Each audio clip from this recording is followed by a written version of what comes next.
Hello दोस्तों, आपका स्वागत है हमारे YouTube channel care study with MP Sharma में। आज हम आपके लिए लेकर आए हैं एक नया टॉपिक।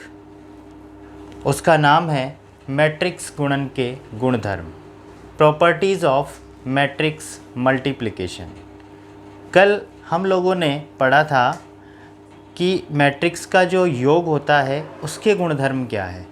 उसके गुणधर्म कल पढ़ लिए थे। आज पढ़ेंगे गुणा के क्या गुणधर्म है, मतलब दो मैट्रिक्सों को जब गुणा किया जाता है तो कौन कौन से गुणधर्मों का वो गुणन पालन करता है। तो सबसे पहला जो गुणधर्म आता है मैट्रिक्स गुणन का, वो आता है क्रम विनिमयता। जैसा कि अपन ने एडिशन में भी सबसे पहला जो गुणधर्म पढ़ा था वो पढ़ा था क्रम विनिमयता। तो क्रम विनिमयता को अंग्रेजी में कहते हैं कम्यूटिविटी। कम्यूटिविटी क्या होती है देखते हैं। उसके लिए मैं 4 उदाहरण लेता हूँ। इन चारों उदाहरणों को पहले समझते हैं। मान लिया कि A कोई मैट्रिक्स है जिसके अवयव A I J से दिए जाते हैं। इसका क्रम है m इंटू n ऑर्डर की ये मैट्रिक्स है। दूसरी मैट्रिक्स है B, इसका ऑर्डर है p इंटू q।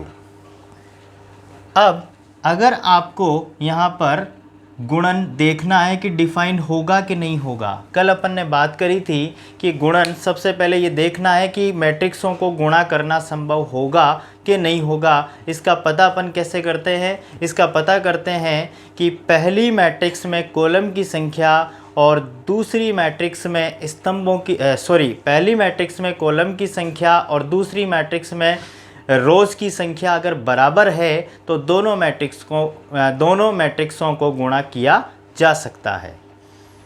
तो यहाँ पर देखते हैं कि क्रम क्या है। इसका क्रम है m इंटू n और इसका क्रम है p इंटू q। तो आप देखोगे कि n यहाँ पर है और यहाँ पर है p, मतलब n और p दोनों आपस में बराबर नहीं है। और जब बराबर नहीं है तो आप क्या कहोगे? आप कहोगे कि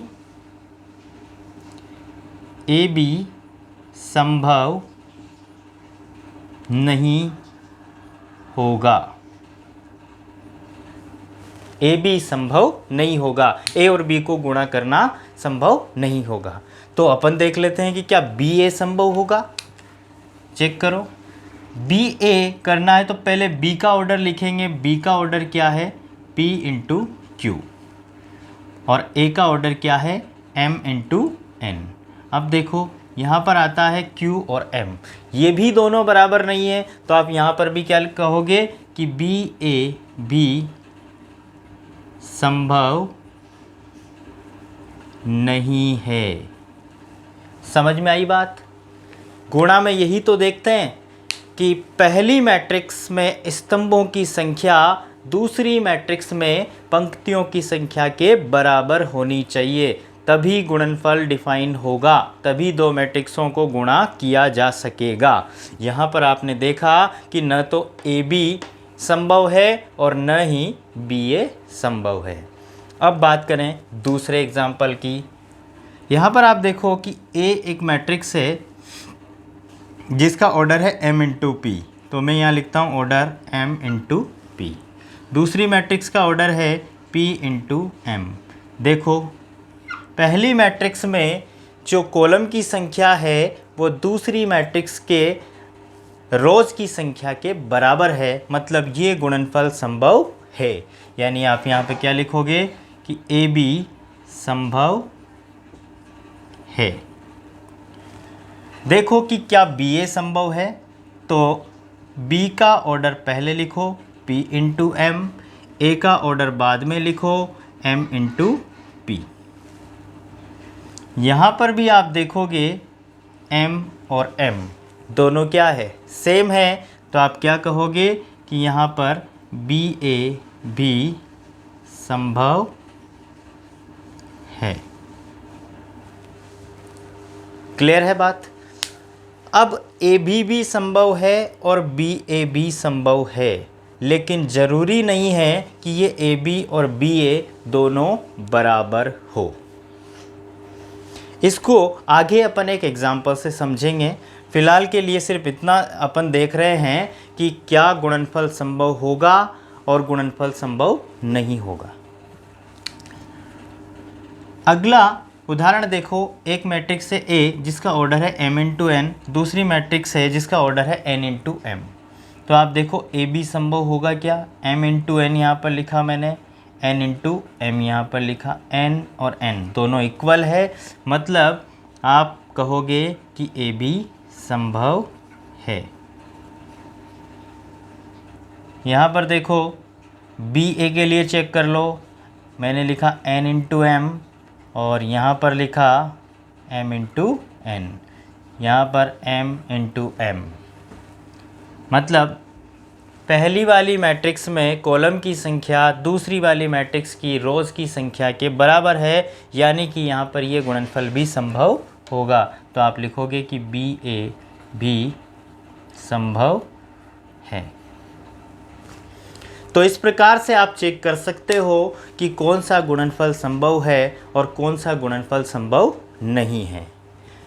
अगला एक देखो, यहाँ पर क्या है m इंटू एम, यहाँ पर भी क्या है m into M, square matrix है, जिस सेम ऑर्डर की स्क्वायर मैट्रिक्स है। तो एक बात ध्यान रखना बच्चों, सेम ऑर्डर की स्क्वायर मैट्रिक्सों को हमेशा गुणा किया जा सकता है, उनका गुणनफल हमेशा संभव होता है। सेम ऑर्डर की स्क्वायर मैट्रिक्स को आप आराम से गुणा कर सकते हो, चेक करने की ज़रूरत नहीं है। तो यहाँ पर m ऑर्डर की स्क्वायर मैट्रिक्स है, ये भी m ऑर्डर की स्क्वायर मैट्रिक्स है, मतलब गुणा किया जा सकता है। तो आप क्या लिखोगे, डायरेक्ट लिख दो कि ए बी भी संभव है और बी ए भी संभव है। क्लियर है बात? तो इस प्रकार से हम ये चेक कर सकते हैं कि कब ए बी संभव होगा, कब बी ए संभव होगा। दो मैट्रिक्स के लिए अपन ने बात करी। अब मैं अगर इसको थोड़ा सा चेंज कर दूं, क्या चेंज कर दूं इसमें,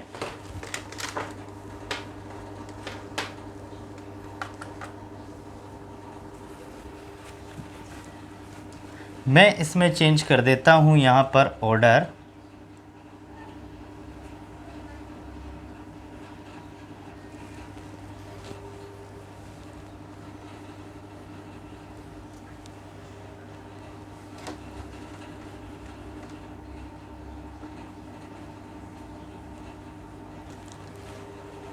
और ऑर्डर मैंने कर दिया यहाँ पर कर दिया P इंटू एन।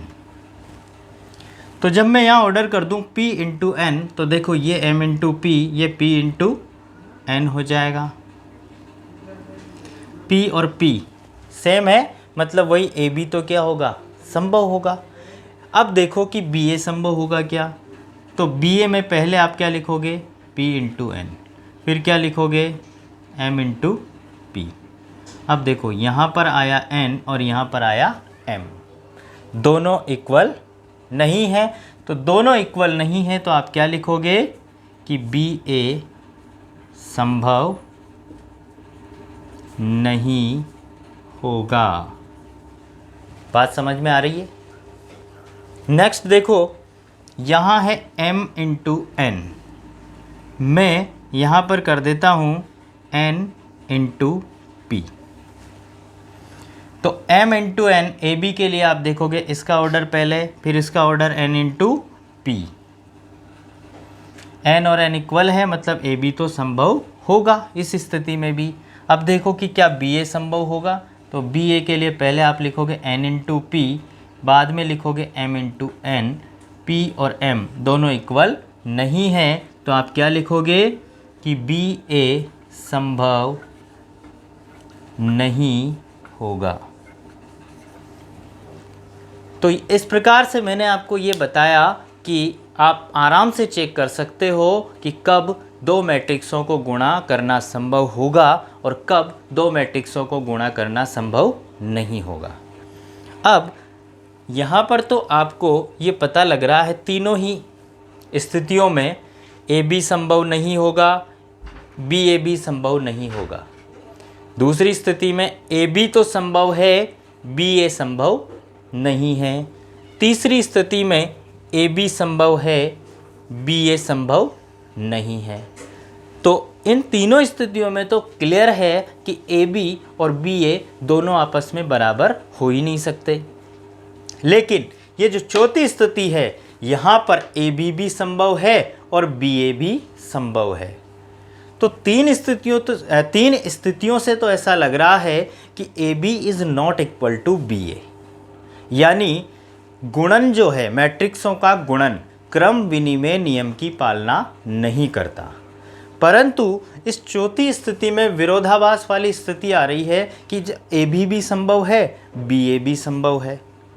अगर ऐसा है तो दोनों बराबर भी हो सकते हैं, बिल्कुल हो सकते हैं, लेकिन वो एक विशेष परिस्थिति होगी।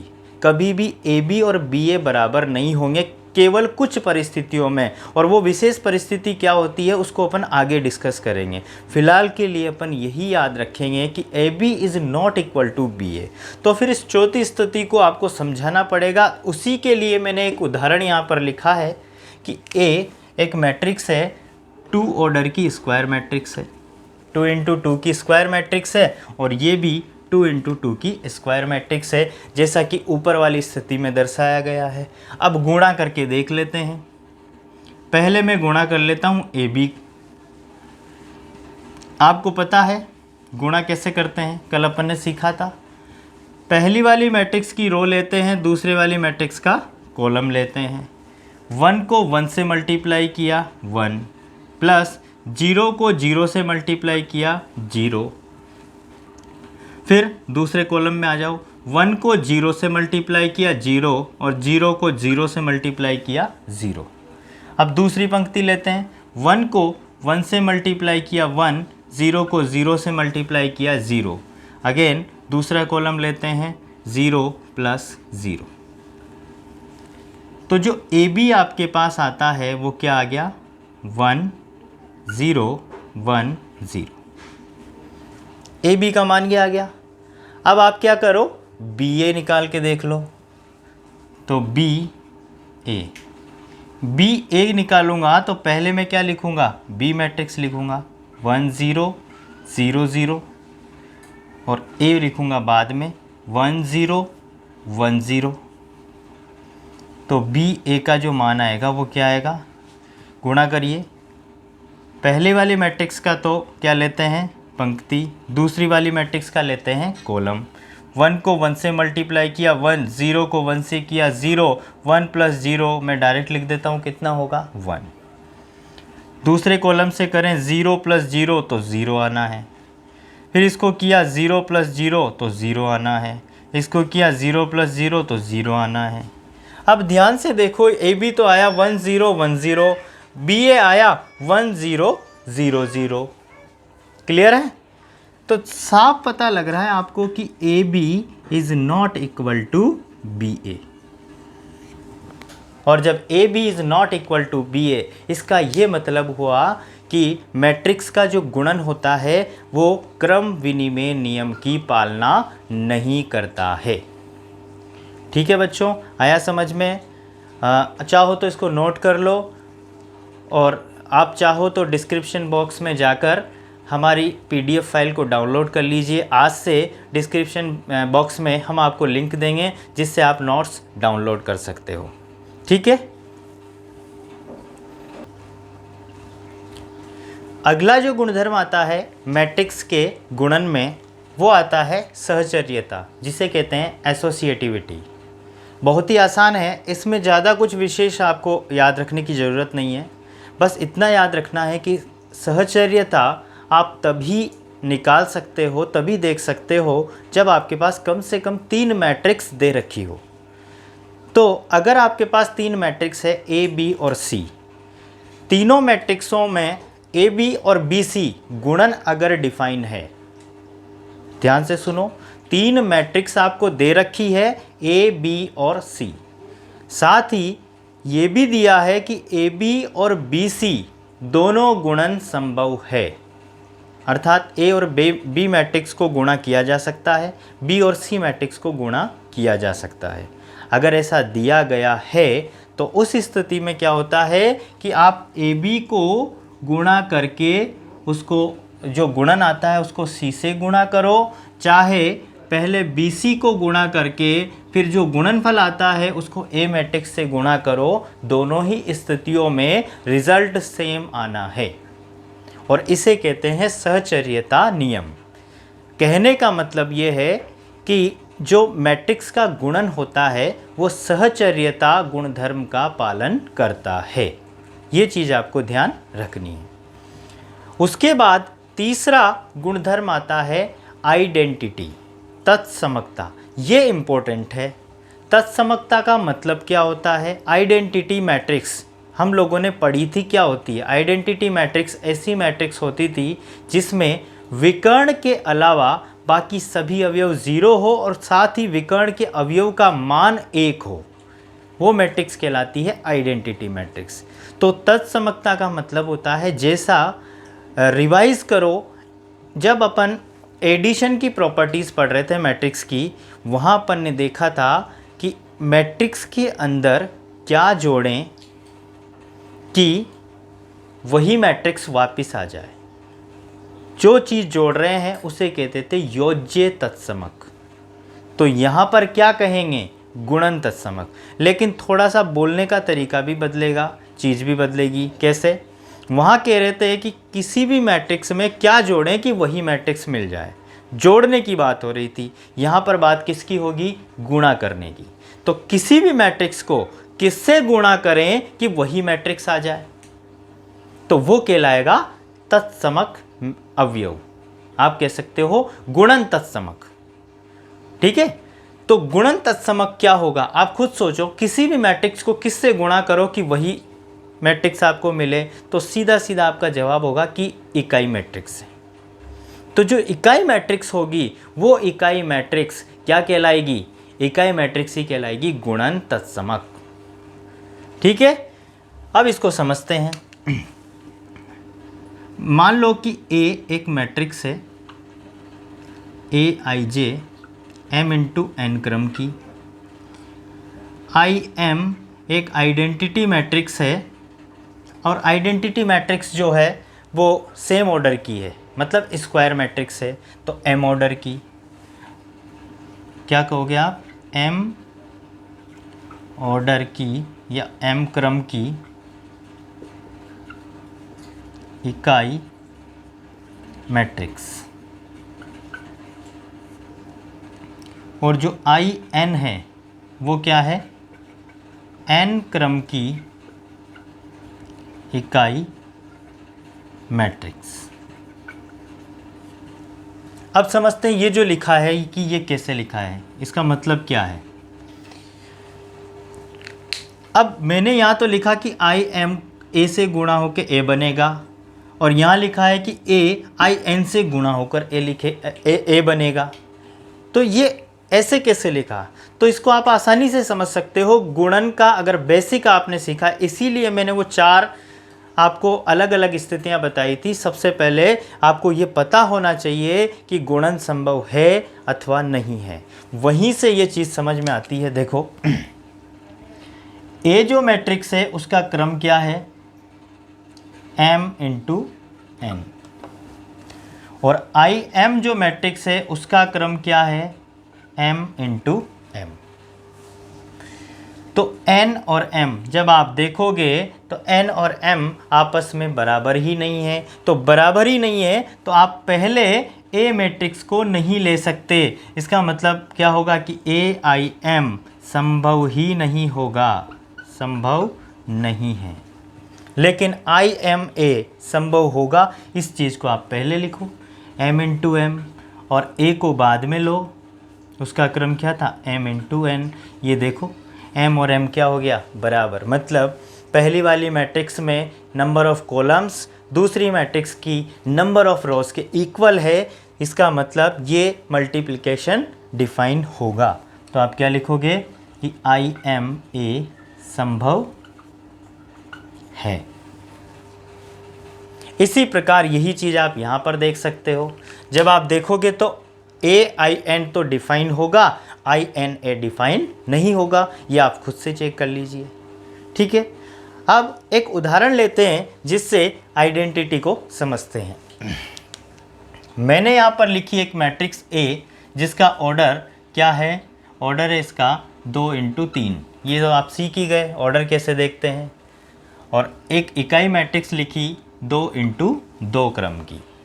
अब मुझे क्या करना है, मुझे तत्समकता सिद्ध करनी है। तो तत्समकता सिद्ध करने के लिए मुझे क्या करना होगा, आई एम और ए को मल्टीप्लाई करना होगा, और अगर वो ए मैट्रिक्स आ जाती है तो तत्समकता सिद्ध हो जाएगी। देखो करके देखते हैं। आई एम गुणा ए करता हूँ मैं। आई एम क्या है, 1 0 0 1, और ए क्या है, -3 2 1 1 -4 और 7। गुणा करने का तरीका आप जानते हो, पहले जो मैट्रिक्स लिखी है उसकी पंक्ति लेते हैं, दूसरी मैट्रिक्स जो लिखी है उसका कॉलम लेते हैं। तो बराबर गुणा करो, 1 गुणा होगा -3 से तो -3, फिर आता है प्लस, 0 गुणा होगा 1 से तो 0, फिर अगले कॉलम में चलो 2 + 0, फिर अगले कॉलम में चलो 1 + 0।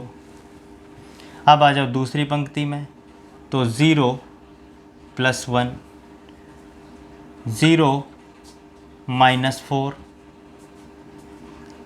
0 + 7। तो आई एम गुणा ए जो होगा वो मैट्रिक्स आपके पास क्या बनी, -3 2 1 1 -4 और 7। ध्यान से देखो, क्या यही ए मैट्रिक्स है? बिल्कुल दिख रहा है आपको। तो आई एम और ए को गुणा करने पर आपको क्या मिल गया, ए मैट्रिक्स वापस मिल गया। इसका मतलब आप क्या बोलोगे कि आई एम एक गुणन तत्समक आव्यूह है। तो ये बेसिक कॉन्सेप्ट होता है गुणन तत्समक का, या इसे अपन क्या कहते हैं, आइडेंटिटी प्रॉपर्टी। ठीक है, नोट कर लीजिए। अगली प्रॉपर्टी अपन पढ़ते हैं गुणन प्रतिलोमी आव्यूह। जैसा योज्य तत्समक और योज्य प्रतिलोम पढ़ा था, कुछ उसी तरीके से अपन पढ़ रहे हैं गुणन तत्समक और गुणन प्रतिलोम। गुणन तत्समक अपन समझ चुके हैं क्या होता है, बात करते हैं गुणन प्रतिलोम की। गुणन प्रतिलोम क्या होता है, और ये टॉपिक बहुत ज़्यादा इम्पोर्टेंट है, इस पर सवाल आने के चांसेस पक्के हैं। इम्पोर्टेंट की घात n, जहाँ n जो है वो अनंत की तरफ अग्रसर है। मल्टीप्लिकेटिव इन्वर्स मैट्रिक्स क्या होती है, देखो इसके लिए दो मैट्रिक्स A और B ऐसी मैट्रिक्स है, मान लो सेम ऑर्डर की, और दोनों का गुणन अगर आ जाता है इकाई मैट्रिक्स ABB और BAB, यानी यही वो विशेष परिस्थिति है जिसमें एक मैट्रिक्स का गुणन जो है वो क्रम विनिमय की पालना करता है। जैसा कि थोड़ी देर पहले आपको बोला गया था कि एक विशेष परिस्थिति में ही ये दोनों बराबर होते हैं। कौन दोनों, AB और BA। अगर ये बराबर हो जाते हैं और बराबर में भी क्या आता है, मैट्रिक्स आए इकाई मैट्रिक्स, आइडेंटिटी मैट्रिक्स, तो उस स्थिति में A को तो B का गुणन प्रतिलोम कहते हैं और B को A का गुणन प्रतिलोम कहते हैं। बहुत इंपॉर्टेंट टॉपिक है ये, आपसे पूछा जा सकता है परीक्षा में, इसलिए एक बार फिर से समझते हैं। A और B कोई दो स्क्वायर मैट्रिक्स है, ध्यान से सुनना, A और B दोनों का क्या होना जरूरी है, स्क्वायर मैट्रिक्स। A और B इस प्रकार के दो वर्ग आव्यूह हो कि AB और BA, A को B से गुणा करने पर जो मैट्रिक्स मिले वही B को A से गुणा करने पर मिले, और जो मान मिले मैट्रिक्स का वो एक इकाई मैट्रिक्स हो। तो उस स्थिति में A को B का प्रतिलोमी आव्यूह और B को A का गुणन प्रतिलोमी आव्यूह कहते हैं। समझते हैं एक उदाहरण से। मैंने एक मैट्रिक्स लिखी यहाँ पर A, जिसका ऑर्डर है 3 × 3, मतलब ये एक स्क्वायर मैट्रिक्स है। दूसरी मैट्रिक्स लिखी, इसका ऑर्डर भी है 3 × 3, यानी सेम ऑर्डर के दो स्क्वायर मैट्रिक्स है। कंडीशन जो है जो शुरुआत में अपन ने रखी थी कि दो समान समान ऑर्डर के अवयव होना चाहिए, तो दोनों है। अब क्या हो कि ए को बी से गुणा करने पर भी आई मिले और बी को ए से गुणा करने पर भी आई मिले, तो ए को बी का प्रतिलोमी अवयव कहेंगे और बी को ए का प्रतिलोमी अवयव कहेंगे। देख लेते हैं, गुणा करते हैं ए और बी को। तो गुणा करेंगे तो क्या आएगा, देखो गुणा करने का तरीका, ए बी कर रहे हैं तो ए की तो लेंगे पंक्ति और बी का लेंगे कॉलम। 1 गुणा होगा 3 से, ये लिखा 3, फिर प्लस 2 गुणा होगा -2 से, तो क्या लिखूंगा मैं, माइनस का 4। 2 गुणा होगा 1 से तो प्लस का 2। आगे चलो, -4 +2 और +2, 2 0 -2। अब दूसरी पंक्ति 6 -10 +4। आगे चलो, -8 +5 और +4। अगला कॉलम ले लो, 4 +0 -4। फिर नेक्स्ट रो 9 -14 +5। फिर नेक्स्ट कॉलम -12 +7 और +5। 6 +0 -5। अब सोल्व कर लो इनको, तो ए बी जो होगा वो क्या हो जाएगा, देखो 3 + 2 5 -4 1, -4 +4 0, +2 -2 0, +10 -10 0, -8 +9 1, +4 -4 0, -14 +14 0, -12 +12 0, +6 -5 1। क्या है ये, एक इकाई मैट्रिक्स है जिसका ऑर्डर 3 × 3 है, यानी आप इसको क्या बोलोगे, I3। तो ए बी जो मिला आपको वो क्या मिल गया, एक आइडेंटिटी मैट्रिक्स। तो अभी पिक्चर पूरी नहीं हुई है, अब आपने चेक किया ए बी, आपको मिल गया आइडेंटिटी मैट्रिक्स। अब आपको चेक करना है बी ए, वो भी क्या मिलना चाहिए, आइडेंटिटी मैट्रिक्स। तो ये क्या होगा, गुणन प्रतिलोमी अवयव, कौन, ए बी का और बी ए का। ठीक है, तो चेक करते हैं बी ए। पहले लिखेंगे बी को, तो बी क्या है, 3 -4 2 -2 1 0 1 1 -1। और ए क्या है, 1 2 2 2 5 4 3 7 और 5। मल्टीप्लाई करें, पहले वाले की क्या लेते हैं, पंक्ति, दूसरे वाले मैट्रिक्स का कॉलम। 3 × 1 क्या होगा, 3, -8 +6।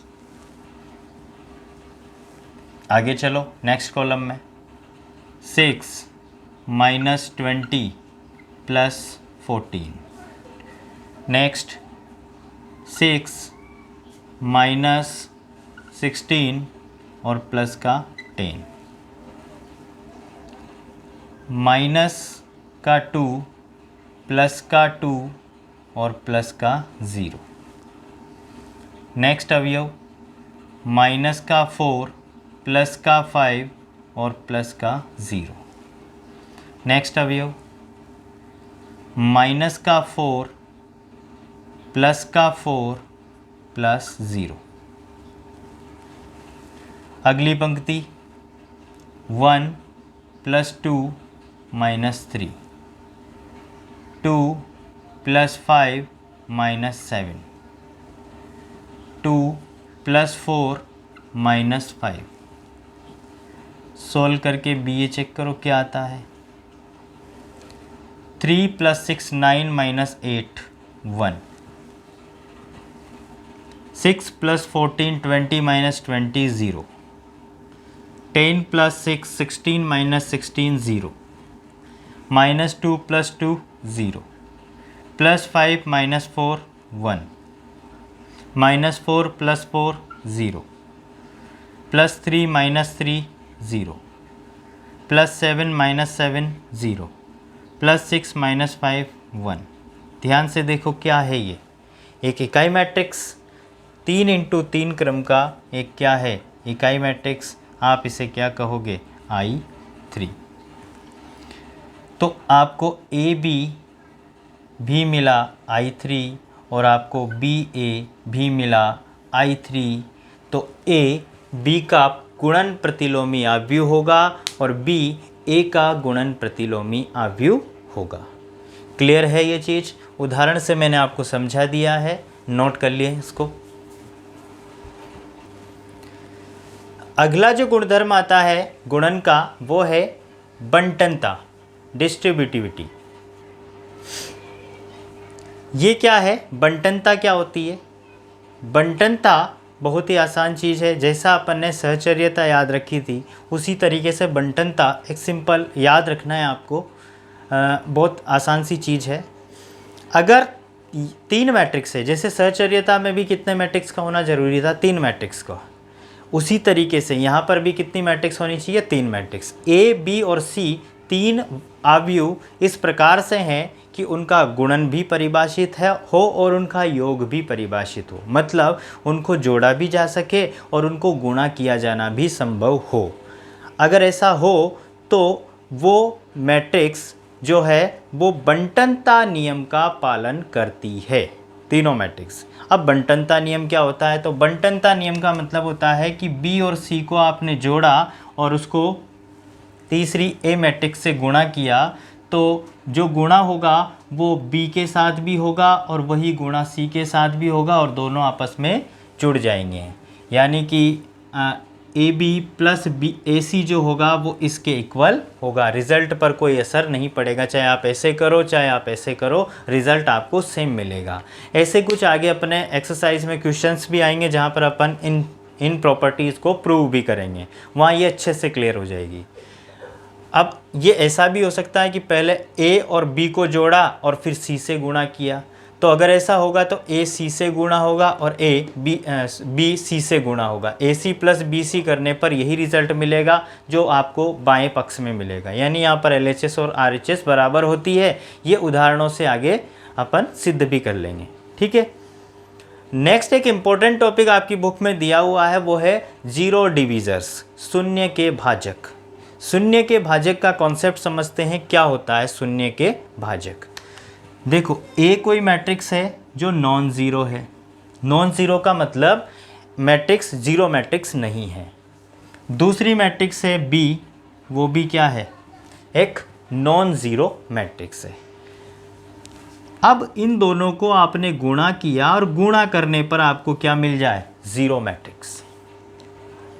ध्यान से सुनो, ए एक मैट्रिक्स है जो नॉन ज़ीरो मैट्रिक्स है, बी दूसरी कोई मैट्रिक्स है वो भी नॉन ज़ीरो मैट्रिक्स है, लेकिन दोनों का गुणन ज़ीरो मैट्रिक्स आ गया, दोनों को मल्टीप्लाई किया तो आपको ज़ीरो मैट्रिक्स मिल गया। तो उस स्थिति में क्या कहेंगे इसको, ज़ीरो डिविजर्स। क्या कहलाते हैं, ज़ीरो डिविजर्स। देखते हैं एक उदाहरण से। ए एक मैट्रिक्स है, बी दूसरी मैट्रिक्स है, गुणा करते हैं ए बी। क्या होगा, जब ए और बी को गुणा करेंगे तो पहले लिखेंगे ए को -1 1 1 और -1। बी दूसरी मैट्रिक्स है 1 3 1 3। गुणा किया, गुणा करने का तरीका क्या है साहब, पहली मैट्रिक्स की क्या लेते हैं, पंक्ति, दूसरी मैट्रिक्स का कॉलम। गुणा करो, -1 +1, फिर नेक्स्ट कॉलम में चलो, -3 +3, 1 माइनस 1, गुणा किया 3 माइनस 3, ए बी। सोल्व कर लो। -1 + 1 0, -3 + 3 0, 0 और 0। गुणा करने पर ए बी आपको क्या मिल गया? 0 मैट्रिक्स मिल गया। तो इस स्थिति में ए और बी क्या कहलाएंगे? शून्य के भाजक। अतः ए व बी शून्य के भाजक होंगे। क्लियर है चीज़? बहुत ही आसान सी चीज़ है, शून्य के भाजक, जिसे कहते हैं ज़ीरो डिविजन्स। नोट कर लें। अब जो लास्ट टॉपिक बच गया है थ्योरी में, वो है वर्ग आव्यूह की धन पूर्णांक घात, मतलब positive integral power of a square matrix. इसका मतलब क्या है? बहुत ही आसान सी चीज़ है। मान लो ए कोई स्क्वायर मैट्रिक्स है, इसको इसी स्क्वायर मैट्रिक्स से आप गुणा करते हो। ए एक स्क्वायर मैट्रिक्स है, उसको उसी मैट्रिक्स से आप गुणा करते हो तो आपको क्या मिल जाएगा? ए स्क्वायर। फिर और आगे चलो, मान लो ये ए स्क्वायर आया, इसको फिर आप उसी मैट्रिक्स से गुणा करते हो तो आपको क्या मिल जाएगा? ए क्यूब।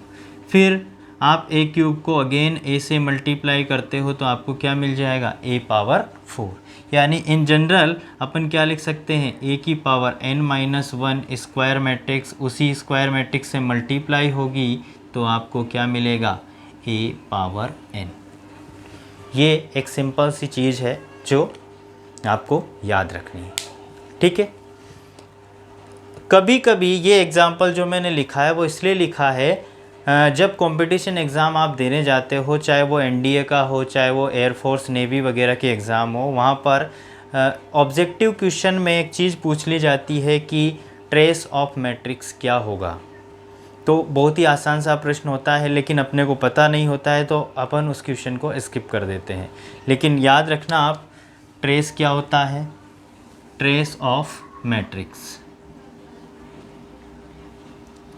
ट्रेस ऑफ मैट्रिक्स में जैसे ये कोई मैट्रिक्स है A11, A12, A13, A21, A22, A23, A31, A32, A33। पहली बात तो ये कि ट्रेस ऑफ मैट्रिक्स तभी डिफाइन होगा जब मैट्रिक्स स्क्वायर मैट्रिक्स हो। अगर मैट्रिक्स स्क्वायर मैट्रिक्स नहीं है तो आप ट्रेस डिफाइन नहीं कर सकते, ट्रेस का मान ज्ञात नहीं कर सकते। तो ये जो मैंने मैट्रिक्स लिखी, ये इसीलिए आपके सामने क्या लिखी? 3x3 क्रम की एक स्क्वायर मैट्रिक्स लिखी। मुख्य विकर्ण, पहले भी अपन बात कर चुके हैं, ये जो विकर्ण होता है इसे ही क्या कहते हैं? मुख्य विकर्ण कहते हैं। तो जो मुख्य विकर्ण होते हैं किसी भी स्क्वायर मैट्रिक्स के किसी भी वर्ग आव्यूह का जो मुख्य विकर्ण होता है, उस मुख्य विकर्ण के सभी अवयवों का योग कर दो, सभी एलिमेंट्स का सम कर दो, वही होता है ट्रेस ऑफ मैट्रिक्स।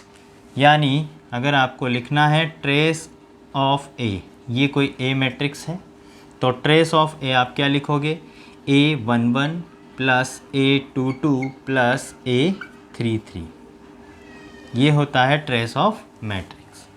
अब एक उदाहरण आपके सामने लिख दिया और आपसे पूछ लिया जाए ऑप्शन 4 ऑप्शन देकर कि ट्रेस ऑफ ए बताओ, तो आप आसानी से बता दोगे क्या होगा? -4 + 5 + 6, 5 + 6 11, 11 - 4 करोगे तो कितना बचेगा? 7। यानी ट्रेस ऑफ ए मैट्रिक्स कितना हो जाएगा? 7। तो ट्रेस ऑफ मैट्रिक्स बहुत ही सिंपल है, किसी भी स्क्वायर मैट्रिक्स के मुख्य विकर्णों के अवयवों का योग कर दो, वो क्या होता है? Trace of matrix. ठीक है बच्चों, आज के लिए बस इतना ही। अगर आपको हमारे वीडियोज़ अच्छे लग रहे हैं तो ज़्यादा से ज़्यादा इस चैनल को सब्सक्राइब करिए, ज़्यादा से ज़्यादा लाइक करिए, ज़्यादा से ज़्यादा लोगों में इसको शेयर करिए, ताकि हमारा हौसला बढ़ता रहे और हम इसी तरीके से आपके लिए नए नए वीडियोस लेकर आएँ। और एक और चीज़ कि आज से हमने ये जो आपका वीडियो अपलोड होगा, उसके नीचे जो डिस्क्रिप्शन बॉक्स होगा उसमें लिंक दिया होगा, वहाँ से आप जो भी हम लोग रोज़ पढ़ेंगे उसके नोट्स डाउनलोड कर सकते हो। ठीक है, धन्यवाद।